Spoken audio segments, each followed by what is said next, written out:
Este es el podcast Café con Rosa Liarte. Un podcast donde hablamos de educación.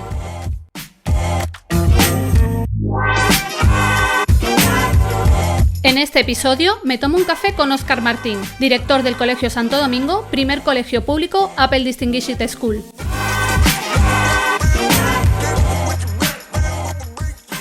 Pues estamos en un nuevo café con Rosa Liarte y tengo un invitado muy especial. Yo creo que es uno de los invitados que tiene una voz, de locutor de radio. Yo cuando lo he escuchado ha sido increíble. Va a ser la voz más espectacular que voy a tener hoy en el podcast, ¿eh? Así que fuera la broma, gracias Óscar por estar aquí. Bienvenido Óscar a mi podcast. Muchas gracias, Rosa, muchas gracias por la invitación y es un placer estar aquí tomando el café contigo. ¿Veis? Esta voz, esta es fuerte, ¿eh? Tengo aquí como invitado ya a Óscar Martín, es el director del Colegio Santo Domingo, y antes de empezar, preséntate, ¿quién es Óscar? Bueno, Óscar es el director del Colegio Santo Domingo, es una persona muy interesada en la educación, muy interesada en la literatura, muy interesada en la innovación pedagógica y disfrutando y aprendiendo pues, con mis alumnos y con mis compañeros en el día a día de este bonito trabajo que tenemos. Pues sí, la verdad que sí. Y no puede empezar el podcast sin la pregunta del millón. Óscar, ¿qué es para ti la educación? Pues fíjate, yo creo que para mí la educación es un proceso de transformación además compartido entre los estudiantes, los profesores. Creo que todos nos vamos transformando a través de ese proceso educativo y es un proceso educativo que dura para siempre, que dura toda la vida y que no dejamos de transformarnos, por tanto. Y es bonito que sea así, porque si una persona se transforma y es capaz, a través de esa transformación, de realizar también un cambio en lo que tiene a su alrededor, realizar un cambio en la sociedad, la educación realmente puede transformar el mundo. Así que esa idea tan ambiciosa que todos tenemos en la cabeza no deja de tener también un principio tremendamente realista. Totalmente, ya lo decía años también Mandela, ¿no? O sea que es el arma más poderosa, ¿no? Y hablaremos de esa transformación porque has liado una en tu cole, que ahora hablaremos de ello, que por eso estás aquí sentado hoy, ¿no? Porque el colegio de Óscar es el primer colegio nombrado Apple Distinguished School y es un colegio público en Madrid, que tampoco está fácil eso de ser público en Madrid. Así que, ¿cómo comenzó este proyecto de cole? Porque también hay mucha gente que piensa que todo lo de Apple es caro, que es inviable trabajar en la escuela con ellos. Eres un ejemplo de lucha constante y de salirte con la tuya, nunca mejor dicho. Así que, ¿cómo comienza todo este proyecto? ¿De qué trata el proyecto que tenéis montado en el cole? Un cole que tengo entendido que apenas tenía niños y que ahora te ves desbordado de matrículas, ¿no? Así que toda esa transformación que habéis logrado. Sí, es una historia además bonita. Nosotros cuando comenzamos con el proyecto nuevo, es un centro educativo que en ese momento tenía 73 alumnos, que estaba en vías de desaparición. De hecho, cuando firmé la dirección, lo primero que me dijo el director de área es que tengas suerte, el año que viene lo cerramos. Entonces, partiendo de ese principio, teníamos en ese momento 8 profesores, que además muchos de ellos estaban compartidos con otros centros educativos, y arrancamos con un proyecto de innovación basado en la comunicación. Lo importante para nosotros no era la tecnología, era poner en marcha una iniciativa que le propusiera a los estudiantes comunicar constantemente con herramientas transmedia, que ellos pudieran aprender a través de la comunicación, aprender comunicando constantemente el conocimiento a través de las investigaciones que habían realizado y que utilizaran herramientas de su época. Entonces ahí entraba el mapa mental para cubrir todo el espectro que anteriormente hacían los libros de texto, que los fuimos quitando en los primeros años. Entonces todo nuestro equipo, desde 3 años hasta cuarto de la ESO, porque somos un CEIPSO, una de estas figuras extrañas en la pública que tienen también educación secundaria. Y lo que nos permitía sobre todo esto es que a partir de esa investigación que van haciendo los estudiantes junto con el profesorado, se va completando ese mapa mental que va creciendo para el desarrollo de la propuesta, sea un proyecto de aprendizaje basado en proyectos, una propuesta globalizada o bien una unidad. Y una vez que han pasado por ese proceso de investigación, se reúnen ya en grupos de cooperativo y cada uno de esos grupos trabaja en un proyecto de comunicación, que puede ser periódico digital, radio digital, televisión digital, realidad aumentada o programación y robótica. Entonces, cualquiera de ellos le da mucha autonomía al estudiante para que vaya desarrollando todo ese proceso de trabajo de una forma creativa, que es lo que nos interesaba, ¿no? En sí habéis basado el proyecto en transmedia, ¿no? O entiendo, en todo lo que sería la comunicación, ¿no?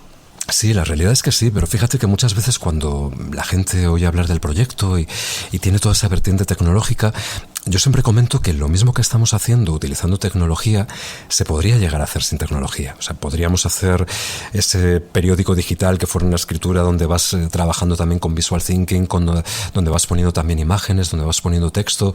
Podrías llevarlo a la radio grabándolo simplemente con un teléfono móvil. Podrías llevándolo al vídeo a través de la expresión oral con exposiciones en clase. Pero es cierto que utilizar la tecnología le da un plus no solamente de motivación, sino sobre todo utilizar otras herramientas que están muy cercanas a su época y que abren un montón de posibilidades diferentes para que ellos puedan trabajar con esa comunicación desde un punto de vista cada vez más efectivo.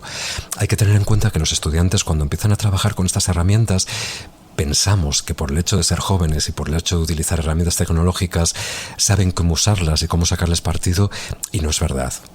Todo ese pensamiento visual, todo ese pensamiento audiovisual requiere también del desarrollo de una serie de competencias. Y si somos capaces de desarrollar esas posibilidades en el alumnado, nos llevaremos sorpresas increíbles, porque cuando empiezan a trabajar con estos medios y son capaces de poner en marcha toda una serie de contenidos audiovisuales, trabajando sobre unidades didácticas, sobre proyectos globalizados, hay veces que te sorprende la cantidad de posibilidades de imaginación que tienen ellos para llevarlo a cabo, ¿no? Y muchas veces, de hecho, ves un vídeo y dices, ¿cómo habéis hecho esto?, ¿no? Porque te quedas sorprendido por la propia técnica, ¿no? Y esto es bonito, porque si no les dices cómo hacerlo, y esto yo creo que es una de las claves, no decirles nunca cómo hacerlo, ellos se sorprenden porque siempre encuentran una serie de cauces únicos para poder pervertir el uso de las herramientas y utilizar una herramienta para hacer presentaciones, no para hacer presentaciones, sino para hacer otra cosa, ¿no? Y a partir de ahí te vienen libros interactivos, te vienen otra serie de iniciativas. O cómo les abres una pequeña puerta para hacer realidad aumentada y de repente, en lugar de tener simplemente lo que tú habías considerado que se podía hacer, montarte un mapa de España con cordilleras que salgan por arriba para que ellos puedan pasear, de repente te montan realidad aumentada interactiva para que puedan tener una gincana gigante corriendo por el patio, ¿no? Entonces, a mí eso es lo que más me gusta de la tecnología en educación, que no sea simplemente para hacer algo, sino para despertar la imaginación y para que ellos mismos puedan encontrar nuevos usos en el trabajo con la tecnología. Bueno, voy a pedir el concurso traslado, me marcho a la Comunidad de Madrid a trabajar, ¿vale? Y venga, ya está, luego. Es que me siento identificada con un montón de cosas que has dicho, Óscar. Es que a mí me ha pasado de mandar un proyecto a hacer y hay veces incluso pecar de decir, ¿cómo vais a hacer eso? ¿Estáis colgados, niños? Eso es. Y venirte, y yo creo que eso les hace decir, no, que no vamos a ser capaces, pues te va a enterar. ¿Quieres caldo? Pues toma 3 tazas, ¿no? Y se vienen arriba y te hacen cosas que no habías pensado, efectivamente. Y vives y dices, pero bueno, a mí no se me habría ocurrido esto, que yo diseñé este proyecto y a dónde han ido. Mismo me ha pasado hace muchos años ya con el Romanízate haciendo croma, ¿no? Donde era un simple vídeo con croma, pero incluso ellos le daban la vuelta y hacían un doblaje porque el romano hablaba latín y ellos decidían doblar el vídeo haciendo como que hablaban latín y doblando en español. Se le ocurren cosas que no llegaríamos, alucinantes. Sí. Fíjate que con el croma... Con el croma me pasó una a mí buenísima, porque un profe de literatura del centro había montado también un proyecto para hacer una especie de cortos de terror basados en los años 20, ¿no? Entonces estaban preparándolo y yo me quedé intrigado con cómo habían hecho desaparecer sus cabezas, ¿no? Porque el corto era como pierde la cabeza. Hasta que me dijeron, bueno, Óscar, esto es muy fácil, es simplemente una sudadera verde al revés, te pones la capucha, te quitas la capucha, te pones... Digo, jolín, fíjate lo sencillo que es, pero claro, se te tiene que ocurrir, ¿no? Y tienen que venir ellos y de repente demostrarte una vez más que no hay manera de ganarles cuando se trata de desarrollar la imaginación, ¿no? Y luego también me ha gustado eso que has dicho, ¿no? Porque yo también estoy de acuerdo cuando doy formaciones, Óscar, claro, yo tengo también mucho proyecto tecnológico, pero también enseño algunos que no he hecho con tecnología, pues sean, por ejemplo, las vidrieras góticas o cosas que seguro que tú habrás visto, ¿no? Y claro, es que se pueden hacer proyectos con y sin tecnología, lo que tú has dicho. Un podcast, bueno, que simplemente teniendo un móvil al centro, que tiene hoy día todo profesor o todo Dios, claro, ¿no? Por así decir, podemos hacer un podcast sin ningún problema, ¿no? O sea, no tiene que ser toda tecnología, pero sí ayuda mucho, ¿no? A trabajar mejor con el alumnado y tener un alumnado mucho más competente, ¿no? Si el tema es atreverse y arrancarlo, empezar a hacerlo para que los propios estudiantes y los propios docentes pues disfruten de todo el proceso. O sea, al final lo más bonito de todo, y yo creo que es además de la clave para ir enganchando a la gente, es que te vean disfrutar y que los alumnos disfruten también, ¿no? Y si hay alguien que a lo mejor pues es más reacio a empezar un proyecto de este tipo, se va dando cuenta de que los estudiantes, primero que están aprendiendo, porque aprenden de una manera activa y aprenden de una manera mucho más sólida, mucho más significativa, y por otro lado, empiezan también a darse cuenta de cómo pueden aplicar ese conocimiento a la transformación de su entorno, que es una de las cuestiones que a mí me interesa también más, ¿no? Todo este tema de los APS, del aprendizaje y servicio, que es una cuestión que nosotros aquí trabajamos muchísimo, abre una serie de posibilidades brutales para los estudiantes cuando no pones límites en este tema, ¿no? Cuando le dices, bueno, tú puedes hacer un programa de radio, puedes hacer una campaña utilizando medios transmedia, puedes llegar a conseguir montar un movimiento a partir de las ideas y de las iniciativas que tú mismo tienes, y que eso empiece a realizar una transformación real. Y esto es apasionante, porque cuando los estudiantes observan cómo de esas cuestiones que ellos saben hacer empiezan a generar una transformación en el mundo, tienes un proyecto muy apasionante, porque ellos mismos empiezan a emocionarse de lo que pueden llegar a hacer, ¿no? Y es curioso, porque en este mundo sin fronteras donde ahora mismo vivimos, no resulta nada difícil transformar la sociedad, ¿no? Transformar lo que tienes alrededor, que es una cuestión de la que tú sabes mucho, ¿no? Por todos los proyectos que has montado y cómo esos proyectos han empezado a generar transformaciones a tu alrededor y que se han difundido y extendido por toda España, ¿no? Y yo creo que cualquiera de los docentes que hemos estado trabajando en cuestiones así y que vemos a los estudiantes emocionados por generar esa transformación, nos damos cuenta de cómo el conocimiento puede ser algo tremendamente vivo y apasionante para ellos, si se trabaja así, por supuesto. Claro que sí, es alucinante. Bueno, y yo proyecto y merezco una calle, y que ya no solo España, Claro. que ayer me estaban escribiendo de Bolivia, de México, y también lo han hecho ya profe en Inglaterra, Francia o República Checa. O sea, el mundo transmedia también lleva esa globalización, ¿no? Y ese momento en el que se te puede ir las cosas de las manos. Pero, Óscar, cuéntame, ¿cómo movilizas a un claustro? Esa movilidad del profesorado en la pública, que es lo que sufrimos muchos directores, equipos directivos, ¿no? ¿Cómo lo has llevado? ¿Cómo has hecho esa unión? Antes has dicho, es raro que tengamos la ESO. Yo creo que más que raro es para ti un beneficio, porque es muy complicado en un colegio público tener también la ESO, y creo que a ti eso te beneficia para hacer proyectos, ¿no? Que es muy guay eso. Así que, ¿cómo has organizado? Yo creo que habrá momentos en los que te habrás tirado de los pelos, como todo, ¿no? Pero que creo que luego poco a poco has ido encauzando un camino, ¿no? Y no ha debido ser fácil a formar todo un claustro y mantenerlo, que es, para mí, yo creo que es el gran problema de la pública, ¿no? Mantener a ese personal, que no se te vaya, ¿no? Sí, es muy difícil, porque además aquí en la pública, en Madrid, yo creo que prácticamente en toda España es igual. Cuando creces tan rápido, normalmente cada una de las unidades que se crea tardan de 2 a 3 años en darte la plaza definitiva, lo que significa que durante todo ese tiempo van a ir pasando interinos por tu centro educativo. Esto hay veces... Claro, gente provisional, efectivamente. Que esto no siempre es un problema, porque normalmente yo siempre digo que los interinos suelen ser una de las mayores bazas que tienen los centros educativos cuando estás en un proceso de transformación, porque vienen con ideas muy frescas, deseando aprender, y eso desarrolla un espíritu de centro muy, muy interesante. Que eso también es una baza. Sí. Interinos increíbles, pero sabes que el año que viene no están y los pierdes. Y los pierdes. Y eso sí que me da rabia, que son gente que a lo mejor el año que viene siguen de interino, pero le dan otra plaza, no repiten centro. Que es uno de los problemas más importantes que tenemos en la pública, el no tener al menos, ya no te digo la totalidad, pero al menos un porcentaje que en base a proyecto de centro pudiera permanecer en nuestros centros educativos. Para mí eso sería absolutamente básico, y lo hemos vivido. Hemos vivido a gente increíble de despedirnos en el último claustro todos llorando porque no pueden repetir, y es un problema enorme para el centro. Lo he vivido. Sí, y hemos tenido que además cubrirlo pues a través del sistema, ¿no? Para mí, la única manera que tienes para poder cubrir un sistema de estas características, donde el propio proceso de trabajo es radicalmente diferente a cualquier otro centro educativo, implica la necesidad de tener un sistema muy montado y de hablar muchísimo con la gente. Entonces, cuando arrancamos el proyecto, creo que una de las cuestiones básicas era hablar con todo el personal, hablar de una manera además muy constante, y cuando digo todo el personal no me refiero exclusivamente a los docentes, o sea, hablar con la conserje, hablar con la administrativa, hablar con todo el mundo que tienes a tu alrededor, hablar muchísimo con las familias, muchísimo con los estudiantes, para explicarles muy bien la idea que tienes a la hora de desarrollar el proyecto y que ese proyecto empieza a formar parte también de su propia concepción de la educación. Y luego también pues estrategias teatrales de las que tenemos aquí que me encantan, ¿no? Por ejemplo, el primer claustro, que es uno de mis días favoritos del año, tiene un nombre aquí en el centro que se llama el claustro del pánico, que es un claustro donde básicamente se comunica todo el proyecto de centro de una manera súper masiva y además totalmente teatral, ¿no? Porque cuando llegan los docentes nuevos se encuentran una cuenta atrás en la pantalla grande, ¿no? Entonces ellos van entrando, van viendo la cuenta atrás. En cuanto acaba la cuenta atrás empieza Lenny Kravitz a todo volumen, sale el equipo directivo.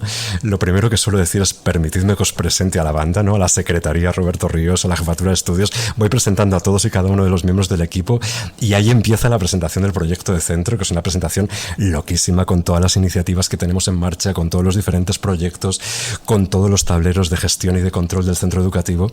Entonces ves a todos los nuevos arañando la mesa a nivel leyenda, clamando a cielo, ¿no? Diciendo: ¿por qué yo? O sea, ¿por qué he tenido que caer aquí, ¿no?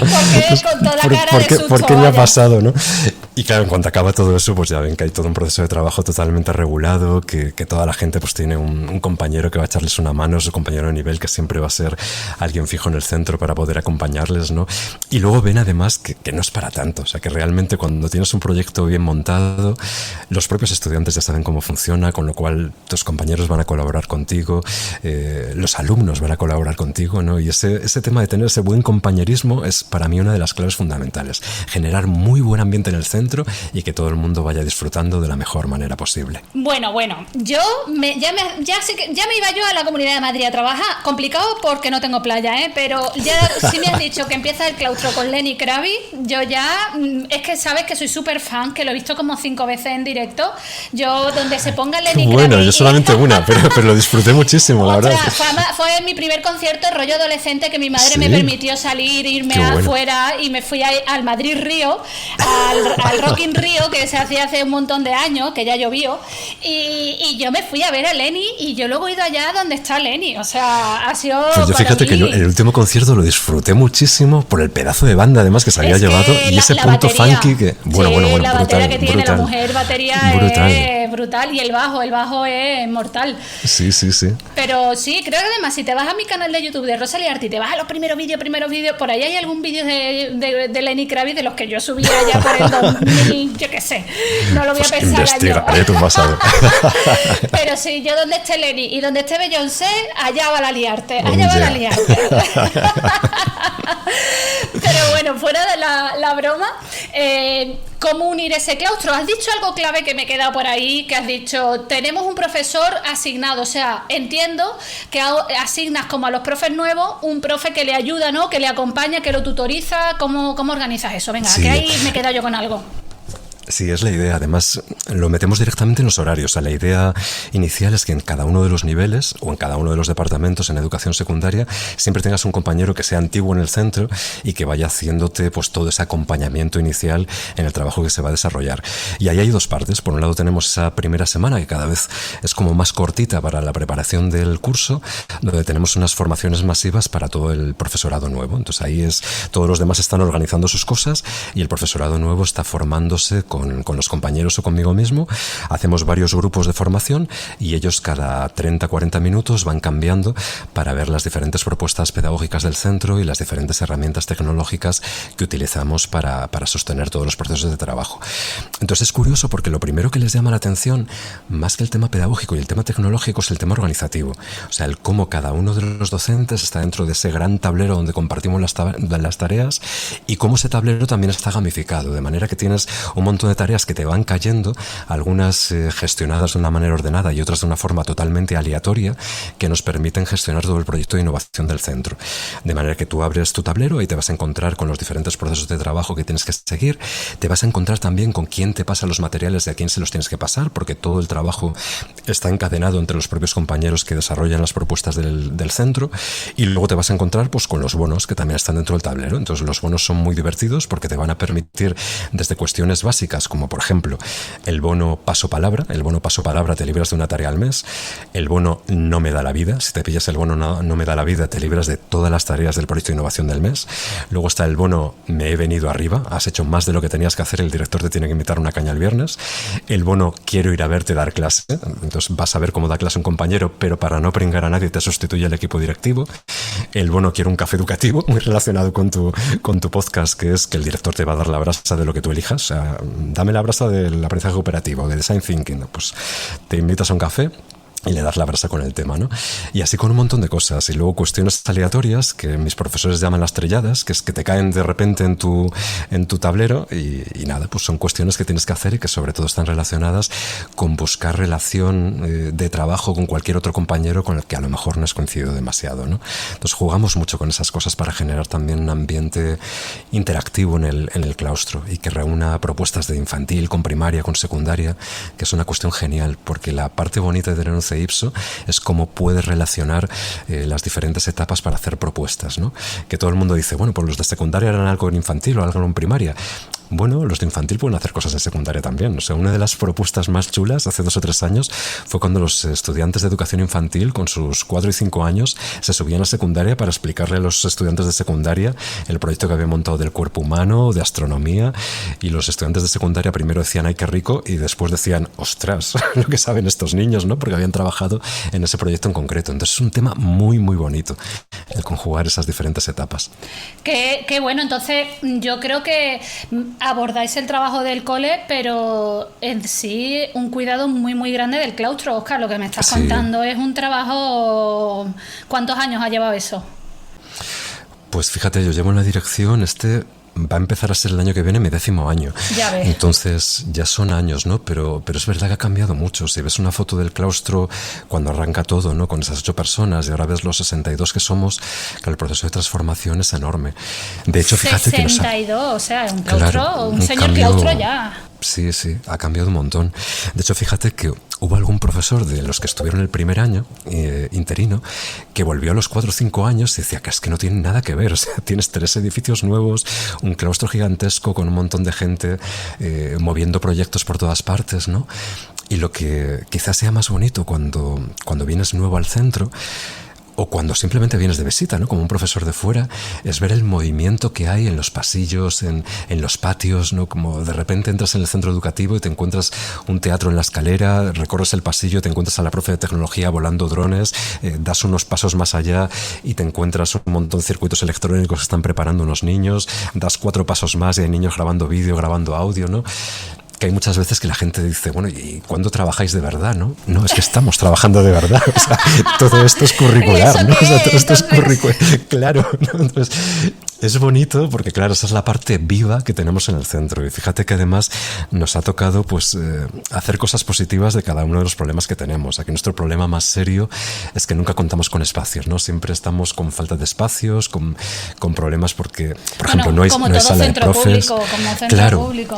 Pero es verdad que cuando creces rápido y no construyen a tiempo, pues no hay aula de música, no hay biblioteca, no hay sala de profesores. Entonces, claro, todo eso es un problema, ¿o no? O sea, coges la biblioteca y dices, pues libros a la calle, te sacan los libros a los pasillos y que cada uno coja lo que quiera. No hay aula de música. El año pasado, por ejemplo, la profesora de música de primaria, todas sus clases las daba en el patio.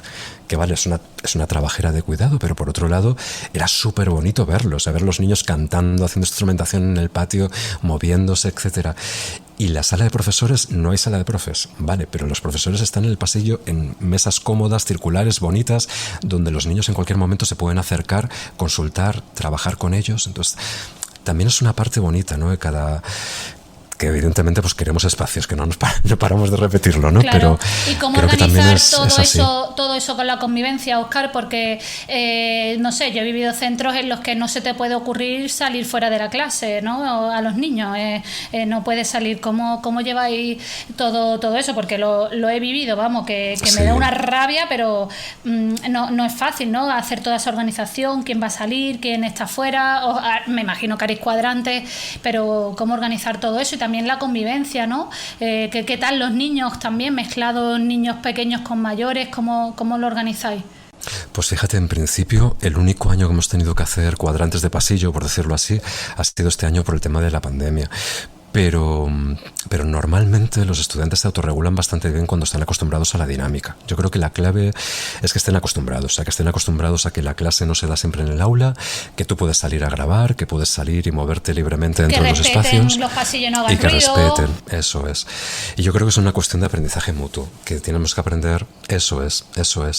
Si tienes esa cultura, yo creo que al final todo fluye, porque ellos mismos se acostumbran a que si hay un grupo grabando en un fondo del pasillo, hay otro grupo que a lo mejor va a estar en mitad del pasillo o al otro fondo del pasillo, y tienes que regular el volumen e incluso a veces hacer señas a los que están al otro lado para decirles cuándo pueden levantar la voz y cuándo no para hacer una grabación.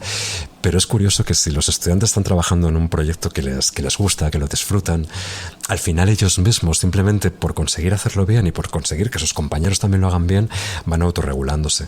Nosotros eso lo empezamos a hacer en clase. Cuando empezaban a hacer las grabaciones teníamos siempre la frase de 1, 2, 3 grabamos, ¿no? Entonces todo el mundo estuviera haciendo lo que estuviera haciendo, silenciaba durante los 3-4 minutos que tenían que realizar esa grabación, y esa misma dinámica la han llevado luego a los pasillos. Y es verdad que cuando la gente lo ve desde fuera puede pensar que es más complicado de lo que es, y no es tan complicado. O sea, los propios estudiantes autorregulan muy bien su comportamiento. ¿Que hay veces que puedes tener lío? Pues como en todo el mundo. O sea, con cualquier clase, en cualquier centro educativo, pues siempre vas a tener algún problema de convivencia.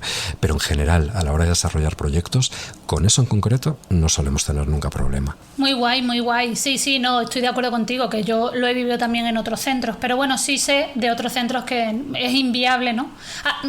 Saquemos el COVID. Yo hablo antes del COVID, ¿no? Sí, que es inviable el salirte al pasillo a grabar. Y era como que yo voy a montar mi croma aquí en el pasillo. Que hablando de croma, que tú tienes ahí el despacho o lo que sea, que no veis, ¿no? Pero él sí, tiene todo verde. Un despacho croma, ¿eh? Tiene toda la pared croma. Yo creo que también la lía parda en su despacho y pone a los niños ahí a grabar.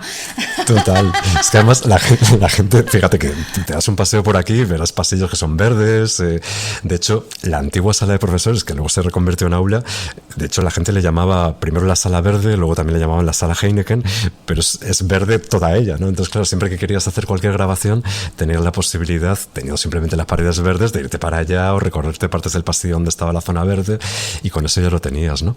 Es mucho más sencillo de lo que parece. La gente siempre está pensando en jolín, ¿de dónde sacas dinero para hacer esto, para hacer lo otro? Simplemente elige el color de pintura, con eso ya tienes un mundo para poder hacer grabaciones a tu alrededor, ¿no?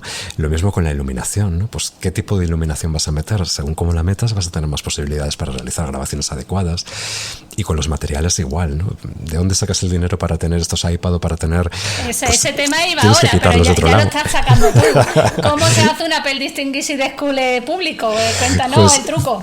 Fíjate que es complicado, pero no es tan complicado por el tema del dinero. O sea, a mí lo que realmente me llamó la atención fue todo el seguimiento que realizan de todos y cada uno de los detalles, que con eso Apple es bastante curioso. O sea, por ejemplo, una de las cuestiones que más te llaman la atención cuando deben hacer las revisiones, primero las de España, luego las europeas y luego las de Estados Unidos, es que a lo mejor tú tienes un puff en mitad de un pasillo y la pregunta es ¿por qué este puff está aquí? Entonces, si tú respondes porque queda bien o porque es bonito, ya has suspendido. O sea, si no das un criterio pedagógico a por qué el puff está en su sitio, ahí, se acabó. Porque ¿no? Entonces, se graban ahí los podcasts con exactamente, el iPad. Porque aquí este es el punto exacto para que la iluminación natural que viene te venga bien. Cualquier cosa, ¿no? Entonces eso es posiblemente lo que más me llamó la atención. De hecho, cuando nos pasaron la evaluación, nos dijeron claramente que algunas de las cuestiones que más habían valorado, aparte de toda la propuesta pedagógica propia que tenía el centro, eran todos los criterios de evaluación que teníamos. O sea, las rúbricas fue una de las cuestiones que nos permitió estar en esa final para conseguir la Apple Distinguished School. Y es la cuestión básica, por encima del uso de los materiales. Un tema que me llamó la atención es que nunca me preguntaron por número de iPads, por número de Macs. O sea, eso además me lo dijeron desde el principio. Dicen, sabemos que utilizas Apple, obviamente si no, pues no te habríamos llamado para hacer la revisión. Pero si ahora mismo me dices que utilizas otra cosa, me da igual. O sea, aquí venimos a evaluar la parte educativa, ¿no? Y esa fue la parte que yo valoré más. Y luego, por otro lado, está pues el cómo tener esos dispositivos, ¿no? Que es la otra parte, ¿no? El cómo hacerlo. Claro. Nosotros... Sí, no, yo lo que te iba a decir ahí, que yo, por ejemplo, en mi centro empezamos con 30 iPads y luego compramos otros 30, tenemos 60. Y también yo creo que hay una idea equivocada, y tú me confirmarás ahora, de que hay que tener un dispositivo por alumno, y eso no es así. O sea, yo me apaño. Nosotros tenemos una norma, y es que no se pueden subir los 30 iPads a clase, o sea, se pueden subir máximo 7. ¿Por qué? Porque lo que queremos potenciar es el uso colaborativo de los iPads, claro, o el cooperativo, y que haya el máximo número de iPads en todas las clases. Si me subo los 30, anulo a otras 6 clases a que tengan posibilidad de usar el iPad. Entonces, sí, bueno, un poco el uso. Tú en eso estás de acuerdo conmigo, que usar la tecnología no es para subrayar un PDF, para eso quédate con claro el libro de texto, ¿no? Entonces, ¿cómo os habéis organizado? Imagino que apostasteis primero por iPad o luego habéis tenido algún más, pero que no tienes que tener un dispositivo por alumno, eso lo tengo yo más claro y lo llevo diciendo 20.000 veces ya. Pero bueno, corrobóralo tú, Óscar. Sí, además fíjate que lo que estabas comentando, a mí me parece mucho más interesante tener un iPad a mesa de cooperativo que tener el carrito que se va moviendo. Que obviamente cada uno tiene su sistema, su manera de abordarlo y demás. Pero nosotros empezamos, pues igual que tú, ¿no? Lo primero que hicimos fue comprar 10 iPads, luego cada año pues íbamos comprando unos poquitos iPads más para ir creciendo. Y nosotros de tercero de primaria para abajo tenemos un iPad a mesa de cooperativo. Entonces la idea es no un carrito que se mueve, sino un iPad que lo utilizas para investigar, lo utilizas para crear. Obviamente no lo utilizas para leer nada, porque para eso tienes tu cuaderno personal y tienes las indicaciones que te va a ir dando tu docente o tu mapa mental, ¿no? Y a partir de cuarto de primaria sí que cada uno de los estudiantes se compra un iPad. De cuarto de primaria a cuarto de la ESO. Entonces, claro, ahí la pregunta es ¿quién no se lo puede pagar? ¿Cómo va ese panorama en la escuela pública? Sí, seguro que te habrá llegado 20.000 veces esa pregunta. Claro. Entonces, la idea es muy simple. O sea, nosotros el planteamiento que teníamos es vamos a solicitar a las familias que puedan adquirir un iPad.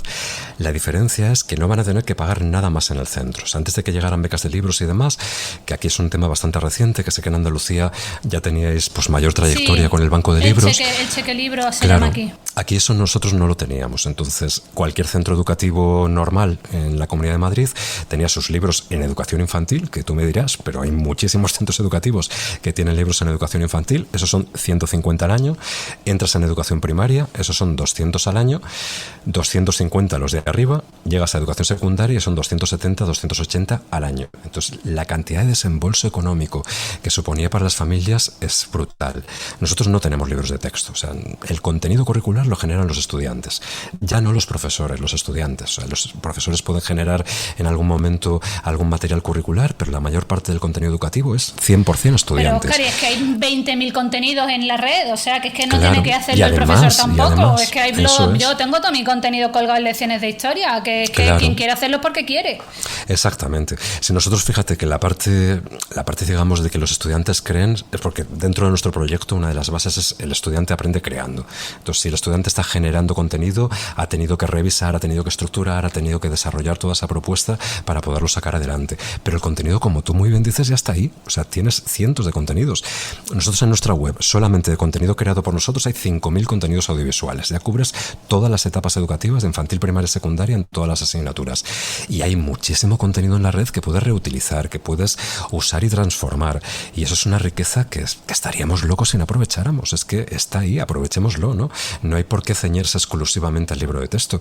Que lo tienes como un apoyo, genial. Que no lo necesitas, quítalo. Pero en cualquier caso, ten todo lo que tengas a tu disposición para sacarlo mejor para tus propios estudiantes, ¿no? Y eso nos permitió pues, que se pudieran las familias permitir. Luego tenemos nuestros iPad de botiquín, que te permite que si una familia, pues la típica familia que no te puede pagar el comedor, tampoco te va a poder pagar un iPad. Entonces, en ese momento, pues lo prestas desde el centro para que puedan tener acceso a todas las propuestas educativas. Y luego lo que movimos con Apple, con Golden, fue el tema de que cada uno de las familias lo pudiera poner a 3 años sin intereses, con lo cual a 100 y poquito al año podían tener disponible el iPad, y el compromiso por nuestra parte es, si entra un iPad en cuarto, que tengamos la posibilidad de que salga en cuarto de la ESO. Es decir, nunca vamos a hacer actualizaciones de los programas cuando cambien el sistema operativo si no es totalmente necesario y si no tenemos a todo el alumnado con el iPad cambiado, con lo cual garantizamos que con esa única inversión tienen toda la educación primaria y secundaria garantizada, ¿no? Todo el resto del material va a vía de CEN. Pues sí, me parece la idea genial. Además, esas opciones que Golden Golden, que bueno, que yo también los quiero mucho a los de Golden, que están siempre ahí, la verdad, Antonio y demás, que están siempre ayudándonos y que os hayan dado la opción. Ya ves, a 100 y pico euros no entra ni a 10 euros la mensualidad del iPad, y si lo ponemos a comparar con el gasto en libros, pues sí. Además, yo te quería protestar de eso un poquito, del chequelibro, porque el chequelibro aquí es, desde mi punto de vista, yo, andaluces que me escuchéis, lo siento en el alma, pero yo lo viví como secretaria. El chequelibro, quien renuncia al chequelibro aquí no puede coger ese dinero y gastarlo en otra cosa. O sea, yo no podía, o sea, a mí me habían mandado, es que además fue muy fuerte el primer año que trabajé como secretaria, Óscar, porque abrimos el centro y creo que me ingresaron 10.000 euros para mantener el centro. Solo teníamos 3 líneas ese año, que ya ves, me venían como 700 euros de luz y no me daba ni el dinero para pagar todo, y me ingresaron 14.000 de cheque libro. O sea, recibí más dinero de libro que de mantenimiento del centro. Me faltaba dinero para mantener el centro porque teníamos que contratar la luz, el agua, habían unos gastos al principio que luego tuvimos que pedir, ¿no? Y era como, tío, yo no pongo libros, además con los 14.000 yo me gasto 5.000 en iPad, que yo luego el resto lo uso para el centro. Y es inviable, Óscar. Aquí no hay opción. O sea, el dinero del cheque libro te lo tienes que gastar en libros. Y es que me parece, o sea, si hay un centro que quiere apostar, es un retraso total. Bueno, es un acuerdo a quien sea, pero también yo creo que si hubiera la opción a que se pudiera comprar tecnología, también las editoriales espabilarían en eso, ¿no? Porque aquí no hay que poner a las editoriales de malas ni tanto, ¿no? Porque también están ahí para consultar, ¿no? Y son algo más que pueden estar presentes. De hecho, me consta que hay muchas editoriales que ya están haciendo libros por proyectos y se ponen las pilas, pero no entiendo aquí, por ejemplo, no sé si será allí, pero aquí es el engañabobo. O sea, no puedes decir, bueno, pues de este dinero destino esto a libros y esto a tecnología. No hay manera. Sí, aquí fíjate que tuvimos una suerte porque cuando nos presentaron el plan Accede al Consejo de Directores, una de las cuestiones que además pusimos sobre la mesa es que si solamente se iba a dar ese dinero para libros de texto, toda la gente que estaba generando sus propios materiales, que utilizaba materiales manipulativos, que utilizaba aplicaciones, licencias, todos esos obviamente no iban a perder ese dinero, lo que significaba que todo el avance pedagógico que se había desarrollado se iba a provocar un retroceso en todo ese avance que habían desarrollado los centros, y eso era una pena tremenda. Entonces, lo que sí conseguimos, y ahí sí que hay que agradecerlo, es que se pudiera introducir dentro de ese plan la posibilidad de que se incluyeran otros materiales pedagógicos, con lo cual ahí entraban materiales manipulativos, materiales que te permitieran trabajar con otras fórmulas diferentes al libro de texto, y también licencias de aplicación, etcétera. Se nos quedó en el tintero, que lo estuvimos insistiendo, el hecho de poder adquirir con ello tecnología, o sea, poder adquirir directamente pues una tablet para poderla utilizar, que eso sería lo idóneo.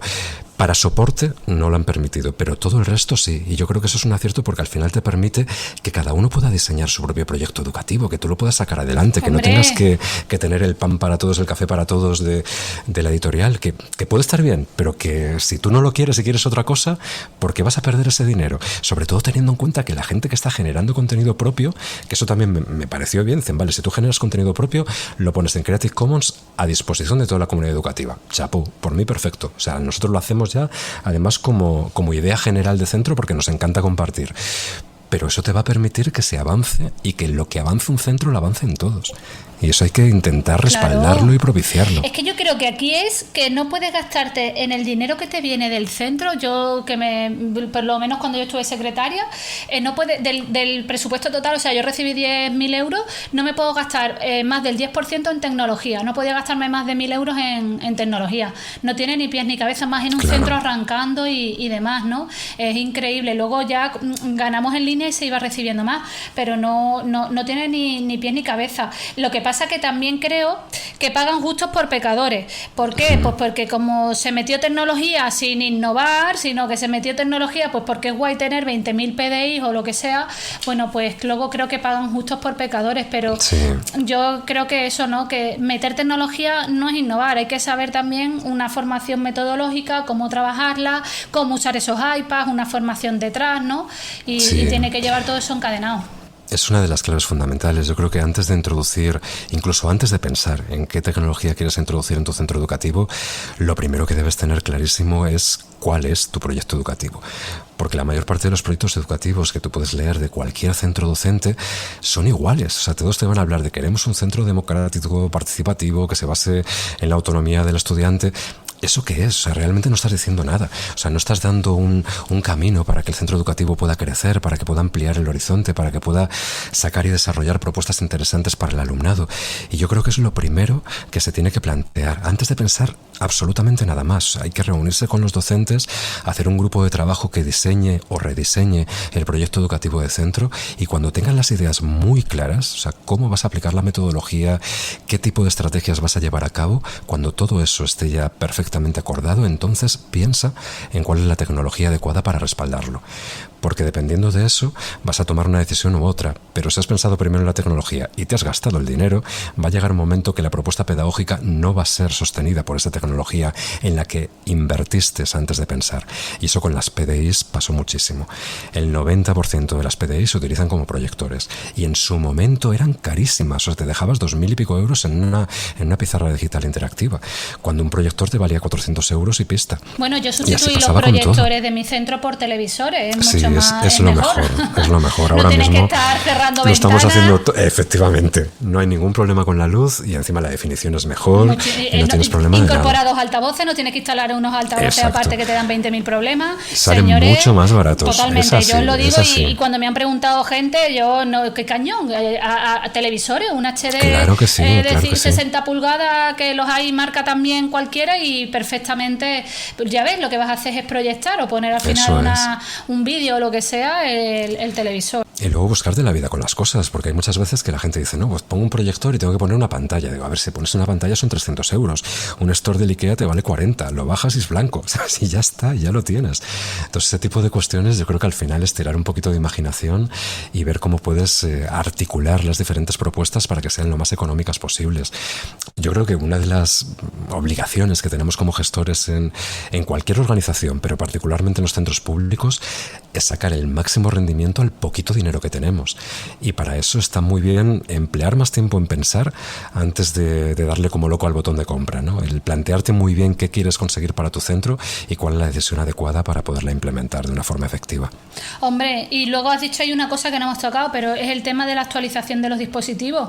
Yo, mi MacBook blanco que me compré en tercero de carrera, la universidad ahí sigue arrancando. No admite más actualizaciones, está claro, pero señores, que yo abro el Keynote y el Pages ahí y puedo seguir editando un texto, haciendo una presentación y conectarme por Safari y descargarme imágenes y hacer lo que sea.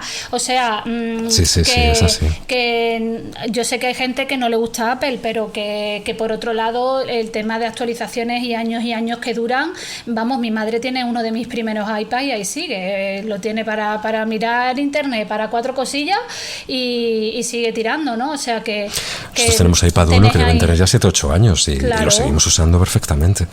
Y al final es eso, que es buscar una inversión que mantenga, o sea, independientemente de lo que compres, ¿no? De la marca que elijas y todo lo demás. Pero ir con ese planteamiento de esto tiene que durar, son nuestros niños, hay que sacarlos adelante con todo lo que tengamos y hay que pensar bien lo que quieres adquirir. Está claro que obsoleto se quedará, que no podrá admitir, pero a mí me ha pasado con el iPad muchos años. De hecho, tuve un iPad 2 que se ha soportado un montón de actualizaciones. Fue el eterno, como ahora un Apple Watch 3, ¿no? Que tenía un montón de años y ahí sigue perdurando, funcionando y soporta todo. Así que yo creo que también es tener esa mira, ¿no? Que no vas a tener la última actualización que tiene hand-off o que tiene, yo qué sé, Hamenauer, pero para lo básico va. Un podcast o un vídeo te lo graba. Exacto. Ahí va. Ay, qué guay, Óscar. Bueno, pues yo me queda por preguntarte algún proyecto de cole que vayáis a hacer, que estáis haciendo, que estáis diseñando para acabar un poco. Inspíranos. Pues fíjate, ahora en lo que hemos entrado mucho, o sea, por un lado tenemos APS, de hecho lo que proponemos para el curso que viene es como la fase 2 del proyecto, con lo cual nos vamos a transformar el centro. Creo que ahora mismo, a pesar de todos los cambios, es un centro educativo. La idea es que deje de ser un centro educativo, es que se convierta en una especie de centro de innovación de APS, donde todos los estudiantes estén generando APS de alto impacto todo el tiempo. Entonces es un proyecto hiper ambicioso que vamos a estar desarrollando durante todo el verano. Que no vas a con estar la idea, aburrido, ¿no? No voy a estar aburrido, va a ser un verano divertido de cuidado.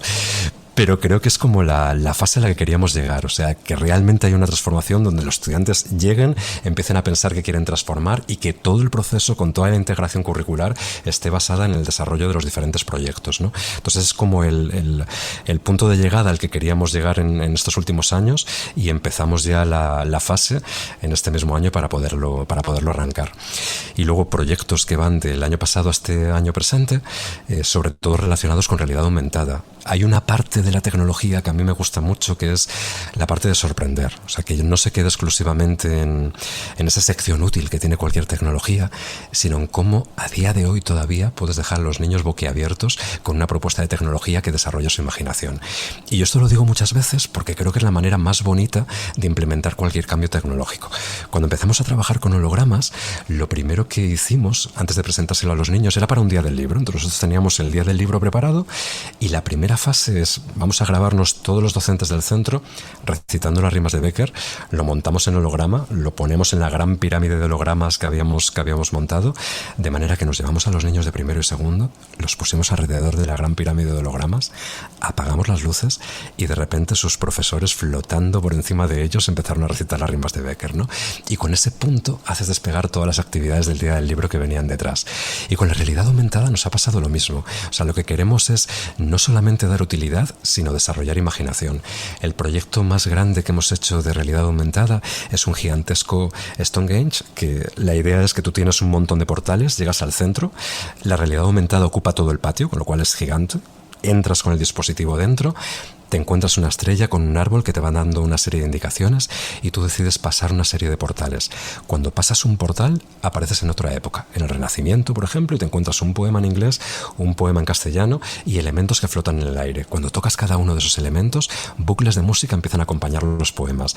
Cuando has aprendido y disfrutado con esos poemas, se te sella ese pasaporte de viajero en el tiempo para que puedas volver al centro y seguir investigando las diferentes épocas históricas hasta que llegas al final, donde tú mismo has de crear tu propio poema inspirado en todo lo que has aprendido. El hecho de que ellos mismos entiendan esa propuesta como una especie de aventura gráfica enorme de la cual se sienten partícipe es quizá una de las cosas más maravillosas de los proyectos que podemos hacer los docentes, ¿no? Meterles en un mundo mágico que de repente hacen suyo, reinventan y empiezan a hacerlo todavía más bonito y todavía más creativo de lo que tú lo diseñaste. Qué guay. La realidad aumentada, que la diseñan ellos con alguna aplicación, porque a mí me han quitado Expedition y estoy súper triste, porque la verdad que era una herramienta que usaba mucho de ya, Google. Es que además las han ido quitando todas, sí, van tío, desapareciendo todas las que hay, te acostumbras a una y desaparece. Bueno, también me pasó con Aurasma en su día. Sí, y ahora sí, lo mismo, que fue HP Reveal y luego de repente desapareció del todo. ¿Qué estáis usando? Pues nosotros ahora mismo estamos utilizando Xcode. Nos fuimos ya directamente a programar en código, fuimos ya a lo bestia, a lo loco. Claro, nos es que metimos eres una apéndice ¿qué te voy a decir?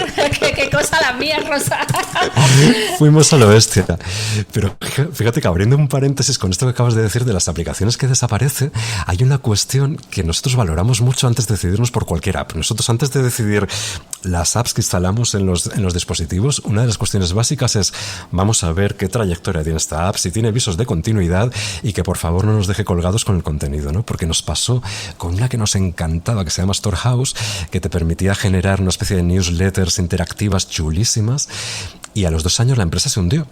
Y nos quedamos con todo ese material que por suerte pudimos rescatar en HTML5, porque sí que dieron un margen a todos a toda la gente que había estado como usuarios durante tiempo, que lo pudiera recuperar.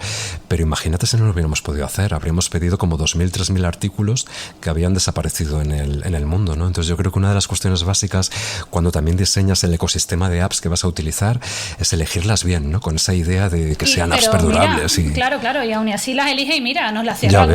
Ya ves, nunca se sabe.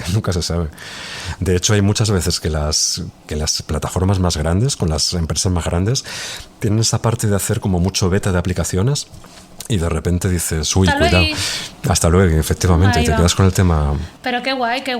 Creo que te he visto yo un vídeo de ese Stonehenge. Me suena a mí que creo que lo has hecho con lo de Golden, ¿puede ser? O no me acuerdo. Ah, sí, es verdad, que cuando sacaron el vídeo de Golden cogieron unas imágenes de Stonehenge. Fichado, Eso es, señora, ahí controlando. Totalmente.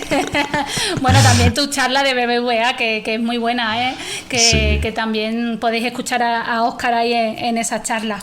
Pero tienen una pinta increíble. grande. La verdad que ya te digo, visita obligada a tu centro en cuanto pueda, Óscar, la voy a Hombre, hacer. Invitadísima, ya sabes. Nosotros encantados de recibirte por aquí.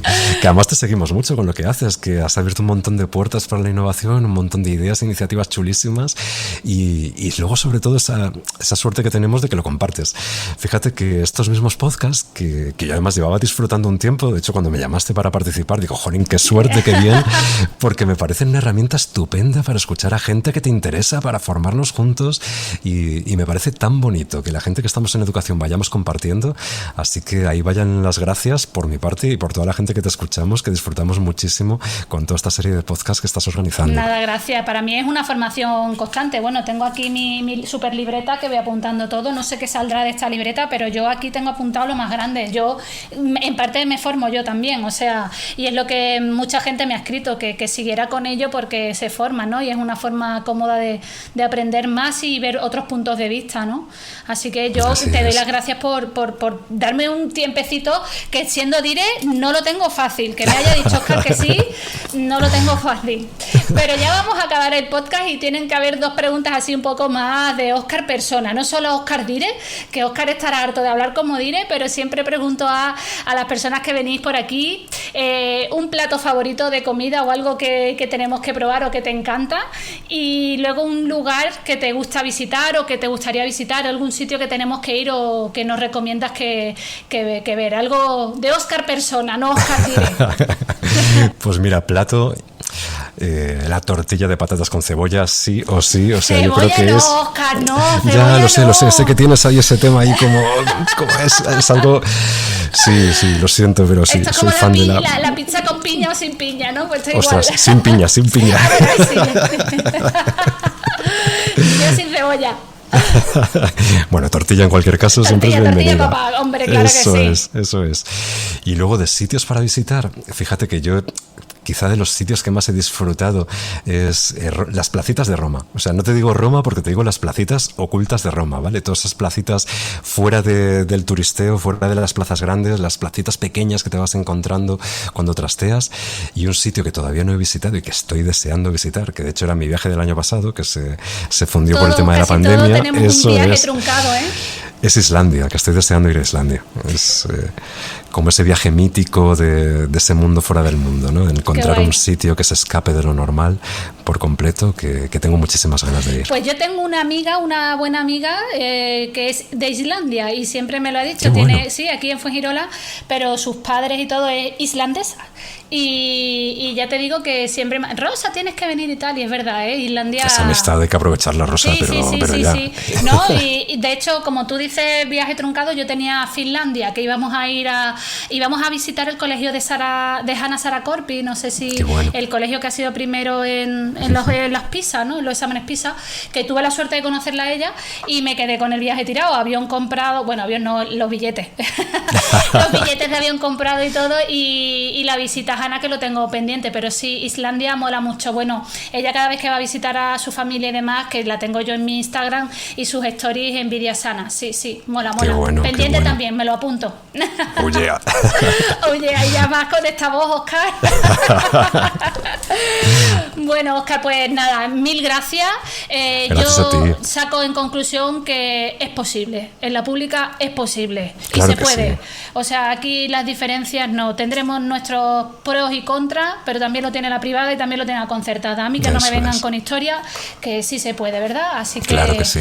Muchas gracias por tu tiempo, Óscar, por hacer tanto, por sumar, y bueno, nos vemos en las redes y espero que pronto en persona. Un beso muy grande. Sí. Un beso enorme, Rosa. Muchas gracias.